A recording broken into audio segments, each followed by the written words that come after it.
ख्वातीनो हजरात, ARY news के NOC को मनसूख कर दिया गया। तन्हा नहीं लौटी कभी आवाज जर्स की, खैरियते जान राहते तन सहते दामा, सब भूल गई मुसलहतें अहले हवस की, इस राह में जो सब पे गुजरती है वो गुजरी, तन्हा पसे जिंदा कभी रुसवा सरे बाजार, गरजे हैं बहुत शेख सरे गोशाओ मिंबर, कड़के हैं बहुत अहले हुक्म बरसरे दरबार। मैंने मरे ते खुशी ना करिए सजना वी टोर जाना पर वीडियोस बनाइएगा, जो क्लिप्स हम आपको देंगे और जो इंस्ट्रक्शंस हम आपको देंगे आप उसके ऊपर वीडियोस बनाइए। मोहतरम, मुझे इस तरह के ना तो फॉलोअर्स चाहिए हैं, ना मुझे इस तरह के लाइक्स चाहिए हैं। अगर मेरे नसीब में कोई रिज़्क लिखा है तो वो मुझे ज़रूर देखते हैं तो हमें सिर्फ किरचियाँ ही किरचियाँ बिखरी हुई नजर आती हैं। ये नहीं कि हम में से किसी ने इन किरचियों को जोड़ने या इकट्ठा करने की कोशिश नहीं की जरूर की, पर इस खेल में कभी तस्वीर धुंधला गई तो कभी उंगलियां फगार हो गईं, कभी लिखते लिखते कलम टूट गए तो कभी मुल्क दो टुकड़े हो गया, कभी किसी के ऊपर गद्दारी के मुकदमात बन गए तो कभी किसी के ऊपर फतवे कस दिए गए,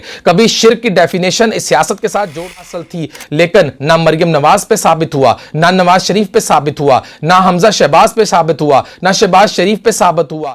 इमरान खान साहब, आप बहुत अच्छे लीडर थे, आप एक ही तरफ, दोनों तरफ आपके एक ही झंडे हो की मां के ऊपर हम माफी मांगते हैं। आप यकीन कीजिए इमरान खान साहब, करवट लेगा वक्त फौरी, उसी वक्त सब कुछ बदल जाएगा। लेकिन आपको समझदा वो कहंदा ओ तू इमरान खान दा पुत्र सी, सॉरी मेरे को गलती होगी, मैंने तो पता ही नहीं लग्या। लेकिन थप्पड़ तो मार दिया ना इमरान खान साहब। उससे भी पुलिस मुकाबला होता है या आप किसी की घर के कॉल आती है कि हमारे घर में कोई डकैती हो रही है तो वो नौजवान अपनी जान पर खेल कर सीना तान कर जाकर आप सब लोगों की हिफाजत करते हैं। खुदारा उनकी इज्जत कीजिए, खुदारा आप उनको इस तरह से तहफ़्फ़ुज़ दीजिए, ये गलत बात है, उनको सियासी इंतकाम का निशाना मत बनाइए।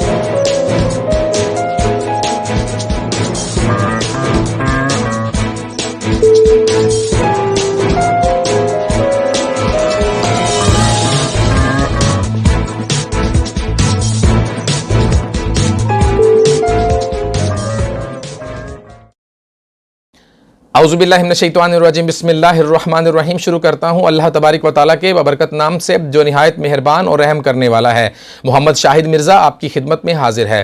ख्वातीनो हजरात, ARY न्यूज़ के NOC को मनसूख कर दिया गया है। किसने किया, क्यों किया, क्या वजूहात थी, किस वजह से ये सब कुछ हुआ, ये बाद में डिस्कस करते हैं। लेकिन सवाल यहाँ पे ये है, चाहा है इसी रंग से लीला वतन को, तड़पा है उसी तूर से दिल उसकी लगन में, ढूंढी है यूं ही शौक ने आसाइश मंजिल, रखसार के खम में कभी काकुल की शिकन में, उसी जाने जहां को भी यूं ही कल्बो नजर ने हंस हंस के सदा दी कभी रो रो के पुकारा, पूरे किए सब हरफे तमन्ना के तकाजे, हर दर्द को अजियाल्ला हर एक गम को सवारा, वापस नहीं फेरा कोई फरमान जनून का, तन्हा नहीं लौटी कभी आवाज जर्स की, खैरियते जान राहते तन सहते दामा, सब भूल गई मुसलहतें अहले हवस की, इस राह में जो सब पे गुजरती है वो गुजरी, तन्हा पसे जिंदा कभी रुसवा सरे बाजार, गरजे हैं बहुत शेख सरे गोशाओ मिंबर, कड़के हैं बहुत अहले हुक्म बरसरे दरबार,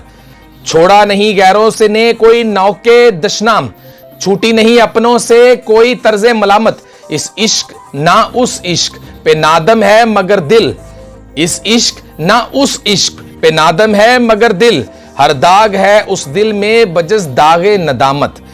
सवाल यहां पे ये है कि जब उस वक्त दूसरे चैनल्स को बंद किया जा रहा था, जब दूसरे चैनल्स के ऊपर कदगन लगाई जा रही थी, तब सब लोगों ने मिलकर इस बात को क्यों नहीं उछाला? तब सब लोग अपनी ही अपनी रेटिंग्स में क्यों मसरूफ थे? तब सब लोग एक दूसरे को पछाड़ने में क्यों मसरूफ थे? तब सब लोगों ने ये क्यों नहीं जाना, क्यों नहीं सुना कि आज के जो तख्त नशीन किसी भी वक्त वो जमीन बोस हो सकते हैं। आज अगर आप एक की आंखों का तारा, कल को आप किसी और के लिए आंखों में चुभन भी महसूस कर सकते हैं। ऐसा आपको उस वक्त सोचना चाहिए था जब आप ये समझ रहे हो कि दुश्मन मरे ते खुशी ना करिए सजना वी टोर जाना।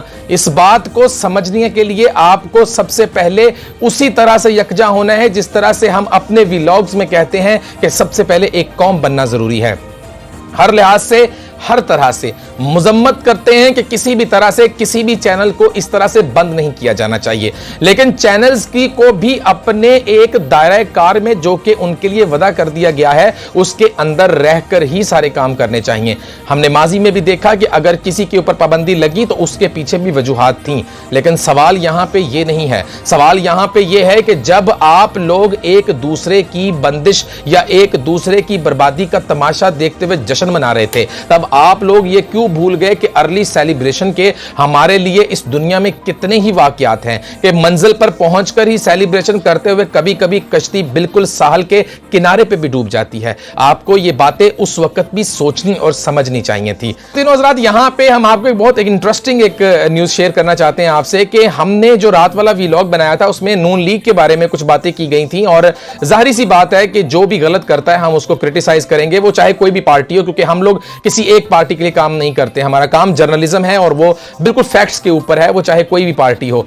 लेकिन फर्क यहां पे यह है कि यहां पे पसंद और नापसंदीदगी का इजहार किया जाता है। बिल्कुल इसी तरह हमारी टीम ने कुछ पीटीआई के ग्रुप्स को ज्वाइन किया कि चलें हम वहां पे अपने व्लॉग्स को शेयर करते हैं। तो पीटीआई के उन ग्रुप्स की तरफ से, जो कि हम अगर आप कहते हैं तो हम आप स्क्रीन पे चलवा भी देते हैं, साथ साथ आप देख लीजिएगा, ये डिमांड्स रखी गई कि आपने जो भी वीडियोस अभी तक बनाई हैं वो तमाम वीडियोस आप डिलीट कर दीजिए और हम आपको आप जो मवाद हम आपको देंगे आप उसके ऊपर वीडियोस बनाइएगा, जो क्लिप्स हम आपको देंगे और जो इंस्ट्रक्शंस हम आपको देंगे आप उसके ऊपर वीडियोस बनाइएगा, और आप देखेंगे कि आपके फॉलोअर्स जो हैं वो लाखों में चंद दिनों में बन जाएंगे। और ये बात माननी भी जा सकती है, क्योंकि उनके जब मैंने ग्रुप्स को देखा तो एक एक ग्रुप में तकरीबन लाखों लोग थे। तो जाहिर सी बात है कि तहरीक इंसाफ का जो सोशल मीडिया है वो बहुत ज़्यादा एक्टिव है, और इस वक्त अगर ये कहा जाए कि सोशल मीडिया पर पीटीआई ने तमाम जमातों को पछाड़ दिया है तो इसमें कोई दूसरी राय नहीं होगी।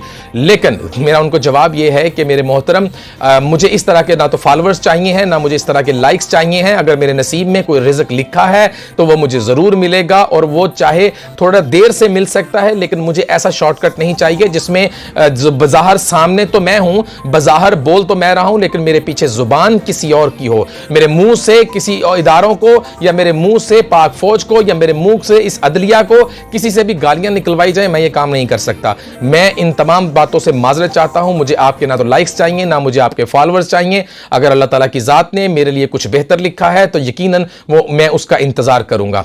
तो ये आपके लिए जवाब था, जो शायद मैं समझता हूं कि इसका आपको इससे अच्छा और बेहतरीन जवाब नहीं हो सकता, क्योंकि मैंने ये चीज़ देख भी ली है कि जो रात मैंने व्लॉग बनाया था उस व्लॉग में कम से कम एक पेशरफ्त हुई है। एक पेशरफ्त ये हुई है कि उसमें वो वाहद व्लॉग है जिसमें हमें गालियां नहीं मिली हैं, हमें गालियां सुनने को नहीं मिली हैं।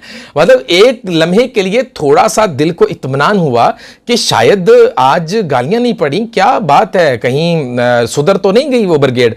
लेकिन जब बाद में एक दो दोस्तों ने निशानदेही की कि चूंकि इसमें कुछ आपने नून लीग को क्रिटिसाइज किया है तो इस वजह से गालियां नहीं मिली, तो भाई हम तो जाहिर सी बात है कि हम तो हर हक सच के साथ खड़े होंगे। अगर नून लीग गलत है हम उसको गलत कहेंगे, अगर कोई भी पार्टी गलत है हम उसको गलत कहेंगे। हमने कल रात अगर उस ड्राइवर की ज़ौजा मोहतरमा के लिए अगर हमने आवाज़ उठाई तो आज उनको ज़मानत भी मिली है, और अल्लाह का शुक्र है कि हम हर उस जुल्म के खिलाफ आवाज़ उठाएंगे जो कि बढ़ता है लेकिन आखिर वो मिट जाता है।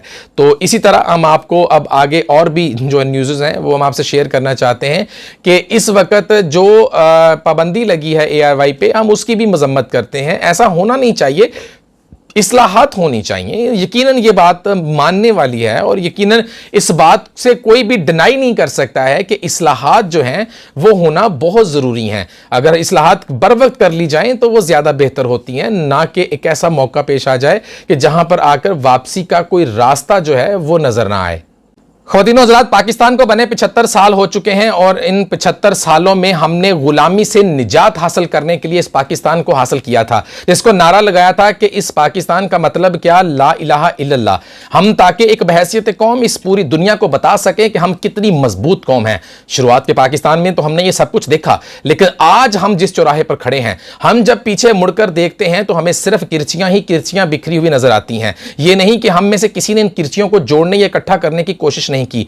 की, जरूर की, पर इस खेल में कभी तस्वीर धुंधला गई तो कभी उंगलियां फगार हो गईं, कभी लिखते लिखते कलम टूट गए तो कभी मुल्क दो टुकड़े हो गया, कभी किसी के ऊपर गद्दारी के मुकदमात बन गए तो कभी किसी के ऊपर फतवे कस दिए गए, कभी शिर्क की डेफिनेशन इस सियासत के साथ जोड़ दी गई तो कभी यहां पे किसी को नाअहल करार दे दिया गया। यहां पे कभी भी किसी को किसी भी वक्त सदाकत और अमीन के अलकाब से नवाज देना, सदाकत और अमीन के अलकाब छीन लेना, किसी को चोर कह देना, किसी के ऊपर किसी के साथ गद्दारी का मुकदमा बना देना, ये चीजें इस मुल्क में आम हो चुकी हैं। ख़वातीन और हज़रात, इस मुल्क का नहरी निज़ाम अंग्रेज का बनाया हुआ, इस मुल्क के बनाए हुए कानून के बेशतर हिस्से अंग्रेज के बनाए हुए, इस मुल्क में इस वक्त राइज जो निज़ाम है उसकी कड़ियां उसी वक्त बादशाहत से मिलती हैं। क्योंकि तब्दीली का नारा लगाने वाले मेरे, जिसको पाकिस्तान के इस वक्त तहरीक इंसाफ के इमरान खान कहा जाता है, लेकिन मैं उनको मुअर्रख का नाम इसलिए देना चाहता हूं क्योंकि उन्होंने तारीख लिखने का वादा किया था। तब्दीली के साथ इस मुल्क की तारीख बदलने के लिए वो आए थे, लेकिन उन्होंने क्या किया? जब वो अपने इक्तदार में आए तो आते ही उन्होंने सबसे पहले क्या किया? अपने दौरे हुकूमत के पहले 3 महीनों में ही उन्होंने इतनी सियासी गिरफ्तारियां कर दी कि जिसके बाद पूरी दुनिया में और हम तमाम लोग ये सोचने पर मजबूर हो गए कि इस मुल्क में क्या होने जा रहा है। और फिर आपने जब गिरफ्तारियां की तो पता तो चलता कि वो लोग कसूरवार थे, पता तो चलता कि उन लोगों ने जुर्म किया, क्योंकि आप दौरे हुकूमत में थे 4 साल, गिरफ्तार हुए आपके इशारों पर, मुकदमात बने आपके इशारों पर क्या हुआ? मुकदमात साबित क्यों नहीं हुए? हर ताकत आपके साथ थी, हर तरह से आपको सपोर्ट हासिल थी, लेकिन ना मरियम नवाज पे साबित हुआ, ना नवाज शरीफ पे साबित हुआ, ना हमजा शहबाज पे साबित हुआ, ना शहबाज शरीफ पे साबित हुआ। आज शर्जील मेमन भी आपके खिलाफ उठकर प्रेस कॉन्फ्रेंस कर रहे हैं। वो शर्जील मेमन जिसको जेल में डाला, आसिफ अली जरदारी की बहन को आपने जेल में डाला, आज वो भी आपसे सवाल पूछती हैं। आपसे तमाम लोग जिनको आपने जेलों में डाला, आज वो चीख चीख कर सवाल कर रहे हैं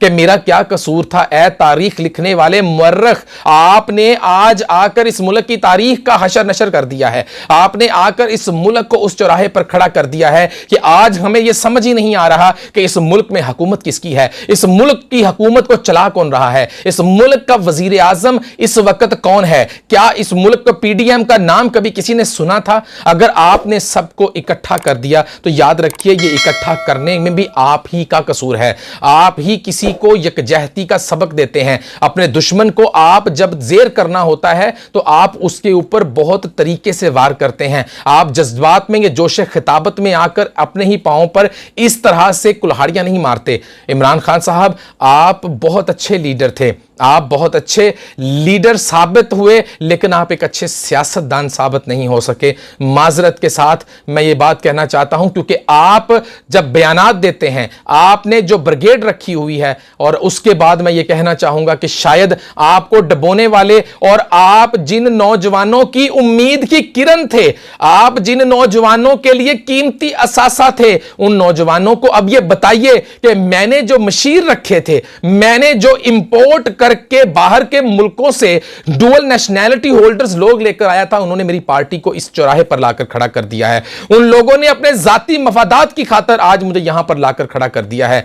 हम मानते हैं कि आपकी मकबूलियत बहुत है, लेकिन इमरान खान साहब, यह मकबूलियत महज एक आर्जी है। ये मकबूलियत हमने माजी में भी बहुत सारी देखी। हमने ये मकबूलियत भुट्टो के दौर में भी देखी, हमने ये मकबूलियत बेनजीर के दौर में भी देखी, हमने ये मकबूलियत नवाज शरीफ के दौर में भी देखी, हम आज ये मकबूलियत आप में भी देख रहे हैं। लेकिन ये मकबूलियत कब खत्म हो जाती है पता नहीं चलता। वक्त के साथ साथ, वक्त के चौराहे के साथ साथ किरचियां मजीद बिखर जाती हैं। अगर आपको तरीकाकार या प्लानिंग नहीं आती है, अगर आप सिर्फ अपने आप को समझते हैं कि मैं बहुत अच्छी टीम सिलेक्शन कर लेता था, आप उसमें भी नाकाम हुए। आपने कहा कि मैं फाइटर था, आखिरी वक्त लड़ता था, आप उसमें भी गलत साबित हुए। आप कहते थे कि मेरे जो एक्शंस थे, जो एक्शंस मैं लेता था वो बड़े अग्रेसिव होते थे, लेकिन सियासत और खेल में फर्क है।